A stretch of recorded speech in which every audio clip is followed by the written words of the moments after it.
अस्सलामुअलैकुम दोस्तों, मेरा नाम डॉक्टर लियसगर है और आज की इस वीडियो में हम डिस्कस करने जा रहे हैं how to complete first year chemistry in 25 days. 25 days में फर्स्ट ईयर केमिस्ट्री के टॉपिक को वो स्टूडेंट जो रिवाइज करना चाहते हैं या वो स्टूडेंट जिन्होंने अब तक सही से तैयारी नहीं की और वे ये जानना चाहते हैं कि अगर हम फर्स्ट ईयर केमिस्ट्री की तैयारी का आगाज़ करें तो एक प्रॉपर टाइम टेबल हो, कौन से दिन कौन सा टॉपिक हमें कवर करना चाहिए। तो आज की इस वीडियो में हम एक प्रॉपर टाइम टेबल डिस्कस करने जा रहे हैं जिसमें फर्स्ट ईयर केमिस्ट्री के तमाम मेजर टॉपिक्स 90% आपका कोर्स जो होगा वो इसी टाइम टेबल के अकॉर्डिंगली जो है वो कवर हो जाएगा। और तो आज की इस वीडियो को शुरू करने से पहले आपसे एक मर्तबा रिक्वेस्ट करेंगे कि अगर आपने अब तक हमारे चैनल को सब्सक्राइब नहीं किया जो कि सिंध बोर्ड टीचिंग के नाम से है तो काइंडली आज ही आप हमारे चैनल को सब्सक्राइब करें और साथ ही साथ बेल आइकन को लाजमी क्लिक करें ताकि हमारी अपलोड करता तमाम इंपॉर्टेंट वीडियोस की नोटिफिकेशन भी आपको रिसीव हो सके। तो आइए स्टार्ट करते हैं proper time table to complete major topics. Major topics जो है वो उसके प्रॉपर टाइम टेबल के जो कैसे कवर किया जाए और वो स्टूडेंट जिन्होंने तैयारी का आगाज ही नहीं किया तो उनको सजेशन देंगे कि आप केमिस्ट्री के फर्स्ट ईयर केमिस्ट्री के क्रैश ग्रुप का हिस्सा बन जाए, क्योंकि 25 डेज में जो टाइम टेबल डिस्कस करने जा रहे हैं उस टाइम टेबल को हम फर्स्ट ईयर केमिस्ट्री के क्रैश ग्रुप के अंदर जो है वो फॉलो करेंगे। लास्ट डेट ऑफ रजिस्ट्रेशन 15 मई से है, 16 मई से बाकायदा इस टाइम टेबल के अकॉर्डिंगली लेक्चर्स जो है वो प्रोवाइड करना शुरू कर दिए जाएंगे। Daily you have to study 1.5 hour, daily आपने जो है वो 1.5 घंटा कम अज कम जो है वो आपने निकालना होगा। और क्रैश ग्रुप की मालूमात के लिए आपके सामने कॉन्टैक्ट नंबर है, इस कॉन्टैक्ट नंबर पर व्हाट्सएप पे मैसेज करके आप क्रैश ग्रुप की डिटेल मालूम कर सकते हैं। आइए स्टार्ट करते हैं डे 1 पर। डे 1 पर जो है वो आपने सबसे पहले किसकी तैयारी करनी है? सबसे पहले आपने पढ़ना है एम्पेरिकल फार्मूला और मॉलिक्यूलर फार्मूला की डेफिनेशंस और इसकी एग्जांपल, यानी आपने एम्पेरिकल और मॉलिक्यूलर फार्मूला के कॉन्सेप्ट को जो है वो आपने डे 1 पर जो है वो सबसे पहले क्लियर किया और फिर इसके बाद numerical of empirical and molecular formula. याद रहे एम्पेरिकल और मॉलिक्यूलर फार्मूले का जो न्यूमेरिकल है उसका जो तरीक़ाकार है वो तमाम न्यूमेरिकल का सेम है, यानी आपने 2-3 न्यूमेरिकल की अगर प्रैक्टिस कर ली ना तो 2-3 न्यूमेरिकल की प्रैक्टिस करने पर आप ये समझ लें कि बोर्ड में जो भी आता है एम्पेरिकल और मॉलिक्यूलर फार्मूला का न्यूमेरिकल उसी तरीके से आपने स्टेप बाय स्टेप सॉल्व करना है तो आपका क्या हो जाएगा? आंसर आ जाएगा।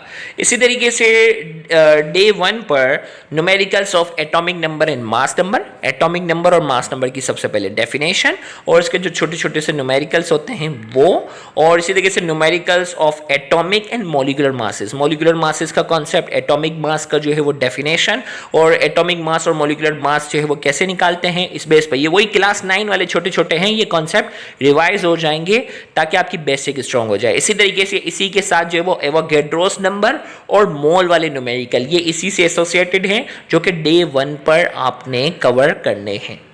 डे 2 पर आपके पास जो है वो स्टेचोमेट्री, स्टेचोमेट्री में mass mass relation, mass volume relation, volume volume relation, वो आपने डेफिनेशंस कवर की।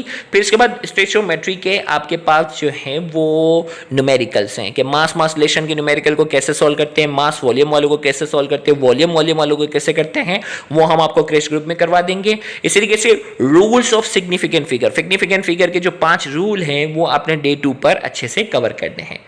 डे 3 पर आपके पास जो है वो rounding off data according to rule of significant figure, rounding off data जो है वो according to rule of significant figure, significant figure के रूल के मुताबिक राउंडिंग ऑफ डेटा, डेटा को राउंड ऑफ कैसे करते हैं क्योंकि पेपर में ये भी सवाल आता है। और फिर इसी डे 3 पर simplify the following according to rule of significant, आपको एक इक्वेशन दे दी जाएगी और कहा जाएगा कि सिग्निफिकेंट फिगर के रूल के मुताबिक इसको क्या करना है? सिंप्लीफाई करना है। वो आपको बाकायदा डे 3 पर सिखाई जाएगी। डे 4 पर आपको लिमिटिंग रिएक्टेंट का बाकायदा कॉन्सेप्ट बताया जाएगा और लिमिटिंग रिएक्टेंट के कॉन्सेप्ट के बाद आपके पास numericals of limiting reactant, limiting reactant के जो न्यूमेरिकल्स हैं आपने उसकी अच्छे से तैयारी करनी है। डे 5 पर चैप्टर 2 का बाकायदा आगाज हो चुका है जिसमें आपके पास जो है वो डेरिवेशंस किसकी? Boyle's law, Charles law, Avogadro's law और जनरल गैस इक्वेशन की आपने क्या करनी है? डेरिवेशंस की तैयारी करनी है और इन्हीं के न्यूमेरिकल यानी बॉयल्स लॉ के न्यूमेरिकल, चार्ल्स लॉ के न्यूमेरिकल, एवोगैड्रोस लॉ और जनरल गैस इक्वेशन के बाकायदा न्यूमेरिकल्स की आपको तैयारी करवाई जाएगी अगर आप क्रैश ग्रुप का हिस्सा हैं। और अगर आप घर बैठे अगर आप ऑलरेडी किसी इंस्टीट्यूट जा रहे हैं तो आप इस टाइम टेबल के अकॉर्डिंगली खुद तैयारी करेंगे।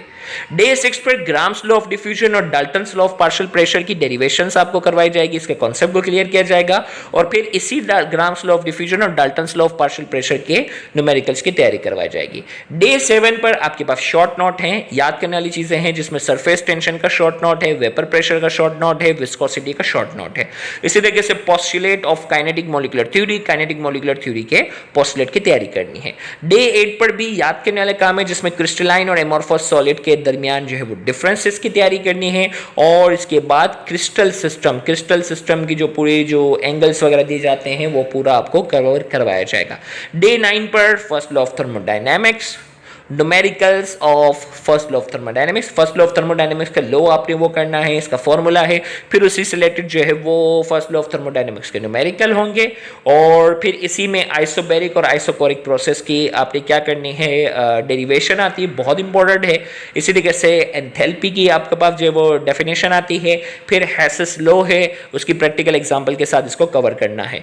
डे 10 पर आपके पास जो है वो हीट ऑफ फॉर्मेशन की डेफिनेशन है और numericals of heat of formation हर साल आता है, तो हीट ऑफ फॉर्मेशन का आपके पास जो है वो न्यूमेरिकल की तैयारी करनी है। फिर इसी तरीके से एक्सोथर्मिक और एंडोथर्मिक रिएक्शन के जो डेफिनेशंस करनी है, एक्सटेंसिव और इंटेंसिव प्रॉपर्टीज की भी डेफिनेशन करनी है विद एग्जांपल। डे 11 पर चैप्टर 6 का बाकायदा आगाज कर दिया है। अब आप बोलेंगे सर 3 और 4 नहीं किया, 3 और 4 पे भी आएंगे ना, 25 दिन है ना अभी तो भाई। डे 11 पर सबसे पहले रिवर्सिबल एंड इरिवर्सिबल रिएक्शन के कॉन्सेप्ट को आपने समझना होगा, फिर डेरिवेशन ऑफ केमिकल इक्विलिब्रियम, केसी वाली डेरिवेशन पेपर में बहुत बार आती है, वो करनी है। एप्लीकेशन ऑफ केसी का सवाल बहुत बार आता है, वो कवर करना है। फिर relation between KC and KP, KC और केपी के दरमियान क्या रिलेशन है वो करना। फिर इसके बाद डे 11 पर ही कॉमन आइन इफेक्ट की डेफिनेशन और इसके एग्जांपल के तहत इसको जो समझाया जाएगा वो आपने कवर करना है। डे 12 सिर्फ न्यूमेरिकल का डे है, क्योंकि केसी वाले न्यूमेरिकल थोड़े से मुश्किल हैं और बहुत ज्यादा है, तो न्यूमेरिकल ऑफ केसी जो हैं उनकी तमाम क्या आपने क्या करवाई जाएगी, डे 12 पर प्रैक्टिस करवाई जाएगी। डे 13 पर आपके पास जो है वो सॉलिबिलिटी प्रोडक्ट, इसकी डेफिनेशन आएगी और इसकी पूरी डेरिवेशन होगी और फिर न्यूमेरिकल ऑफ सॉल्युबिलिटी प्रोडक्ट, इसी टॉपिक के न्यूमेरिकल्स जो होंगे उसकी आपने तैयारी करनी है। डे 14 पर आपने जो है वो balance the equation by ion electron method, ion electron method के मुताबिक इक्वेशन को कैसे बैलेंस करते हैं, एसिडिक मीडियम में कैसे बैलेंस करते हैं, बेसिक मीडियम में कैसे बैलेंस करते हैं, वो आपको सिखाया जाएगा और इसकी फिर 5 ईयर की पास पेपर की आपको जो है वो कुछ इक्वेशंस जो होंगी वो आपको जो है वो उसकी प्रैक्टिस करवाई जाएगी। मतलब ये ऐसा सवाल है जो 4 नंबर का हर हाल में आता है, वो कवर हो जाएगा। डे 15 पर आपने ऑक्सीडेशन और रिडक्शन की डेफिनेशंस, जो इसके दरमियान 4 डेफिनेशंस है वो करवाई जाएंगी। ऑक्सीडेशन स्टेट का कॉन्सेप्ट समझाया जाएगा और फिर न्यूमेरिकल्स ऑफ ऑक्सीडेशन स्टेट, और अगर आप रजिस्टर्ड ग्रुप में शामिल हैं तो 25 साल में ऑक्सीडेशन स्टेट वाले जितने भी सवाल आए हैं वो सारे कवर करवा दिए जाएंगे। फिर न्यूमेरिकल्स ऑफ पीएच, पीएच वाला न्यूमेरिकल जिन्होंने 5 ईयर में देखा होगा, पीएच वाले जो न्यूमेरिकल हैं वो बहुत बार आते हैं, वो सारे आपको कवर करवाए जाएंगे। इसी तरीके से डे 16 पर तमाम डेफिनेशंस जो है वो चैप्टर 8 में केमिकल काइनेटिक्स में ना, rate of reaction, velocity of reaction, instantaneous rate of reaction, जो छोटी छोटी डेफिनेशन है ना, रेट लॉ की डेफिनेशन है, ऑर्डर ऑफ रिएक्शन की डेफिनेशन, वो सारी डेफिनेशंस करनी है। फिर उसके बाद numericals of rate of reaction, rate of reaction के जो छोटे छोटे न्यूमेरिकल है वो करने हैं। Numericals of order of reaction है वो आपको करवाए जाएंगे। फिर उसके बाद numericals of activation and threshold energy वो आपको कवर करवाई जाएगी। डे 17 से बाकायदा चैप्टर 3 का बाकायदा आगाज किया, 3 और 4 बाकी रह गया। तो डे 3 पर आपने डिस्कवरी ऑफ इलेक्ट्रॉन का टॉपिक कवर करवाया जाएगा, discovery of proton, discovery of neutron, ये 3 डिस्कवरी वाले टॉपिक करने हैं। रेडियो एक्टिविटी का कॉन्सेप्ट समझाया जाएगा और types of radio active radiation, जिसमें अल्फा, बीटा, गेमा के दरमियान जो डिफरेंसेस आते हैं वो सारे आपको कवर करवाए जाएंगे। डे 18 पर आपके पास है Rutherford atomic model, Rutherford atomic model जो है वो कवर करवाया जाएगा। बोहर्स एटॉमिक मॉडल है वो कवर करवाया जाएगा। Derivation of radius of nth orbit of hydrogen atom, energy वाली, फ्रीक्वेंसी और वेव नंबर, ये तमाम डेरिवेशंस आपने जो है डे 18 पे कवर करनी है। इसी तरीके से डे 19 पर स्पेक्ट्रम ऑफ हाइड्रोजन, हाइड्रोजन के जो स्पेक्ट्रम है वो कंटिन्यूस स्पेक्ट्रम, लाइन स्पेक्ट्रम वाला जो है वो टॉपिक वो कवर करना है। न्यूमेरिकल्स ऑफ वेव नंबर वाला जो टॉपिक है वो कवर करना है। इलेक्ट्रॉनिक कॉन्फ़िगरेशन जो है वो बाकायदा आपको ऑफबा प्रिंसिपल के मुताबिक, होन्स रूल के मुताबिक, n+l रूल के मुताबिक इलेक्ट्रॉनिक कॉन्फ़िगरेशन लिखने को आती है वो कवर करवाया जाएगा। Quantum number and its type, quantum number की जो 4 टाइप्स है ना, principal quantum number, azimuthal quantum number, ये जो सारे जो क्वांटम नंबर है उसका पूरा कॉन्सेप्ट क्लियर करवाया जाएगा। डेफिनेशंस आपको जो है वो atomic radius, ionization potential, electron affinity और इलेक्ट्रोनेगेटिविटी के कॉन्सेप्ट को भी एक्सप्लेन किया जाएगा। डे 20 पर आपके पास जो है वो केमिकल बॉन्ड की definition, covalent bond and its types, chemical bond की डेफिनेशन, कोवेलेंट बॉन्ड और इसकी टाइप्स करवाई जाएगी। Ionic bond and formation of NaCl, ionic bond की डेफिनेशन, और उसमें लॉन्ग सवाल आता है कि सोडियम क्लोराइड की फॉर्मेशन कैसी होती है वो बतानी है।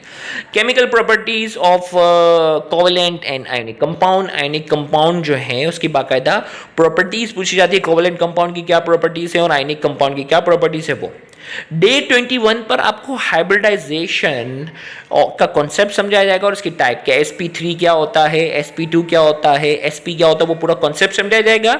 और फिर इसी हाइब्रिडाइजेशन के मुताबिक molecular orbital structure, different molecules जो हमारे कोर्स में शामिल है वो तमाम मॉलिक्यूल्स की 1 बाय 1 अकॉर्डिंग टू हाइब्रिडाइजेशन जो है वो आपको मॉलिक्यूल्स के डिफरेंट स्ट्रक्चर आपको एक्सप्लेन जो पेपर पे करने होते हैं वो कवर करवाए जाएंगे। डे 22 पर हाइड्रोजन बॉन्डिंग का कॉन्सेप्ट आपको कवर करवाया जाएगा, लैटिस एनर्जी का, वेस्पर थ्योरी के आपके पोस्टुलेट होंगे और वेस्पर थ्योरी के मुताबिक मॉलिक्यूल्स की जो शेप पूछी जाती है वो आपको एक्सप्लेन करना सिखाया जाएगा। डे 23 पर आपने क्या करना है, अब सखर बोर्ड से, लारकाना बोर्ड से या कराची बोर्ड से जिससे भी ताल्लुक रखते हो, तमाम साइंटिफिक रीजन, गौर से सुनिएगा, तमाम साइंटिफिक रीजन जो है वो 10 ईयर्स में है वो आप कवर कर लेंगे। हम आपको इंपॉर्टेंट साइंटिफिक रीजन करवा देंगे। डे 24 पर all MCQs of 10 year, 10 year में आपके पास जो जो MCQ है उसकी कवर करवाएंगे। डे 25 पर बॉन्ड एनर्जी का जो कॉन्सेप्ट है वो कवर करना है। डायपोल मोमेंट के टॉपिक को हम कवर करवाएंगे और डायपोल मोमेंट डिफरेंट मॉलिक्यूल्स की, किसकी डायपोल मोमेंट है किसकी नहीं है वो आपको कवर करवाई जाएगी। और याद रहे अगर आप क्रैश ग्रुप का हिस्सा है तो MCQ test of all chapter will be conducted in registered group. Online MCQ test जो होगा वो तमाम चैप्टर की एंडिंग पर, मतलब ये है कि आपका तमाम चैप्टर्स का बाकायदा टेस्ट भी आपका कंडक्ट करवाया जाएगा ताकि आपके MCQ, क्योंकि 40% MCQ आएंगे ना एग्जाम में, तो आपके MCQ की तैयारी जो है वो बहुत ज़्यादा अच्छी हो। तो उम्मीद करते हैं आज की ये वीडियो आपके लिए काफ़ी ज़्यादा फायदेमंद होगी। Thank you very much. अल्लाह हाफिज़।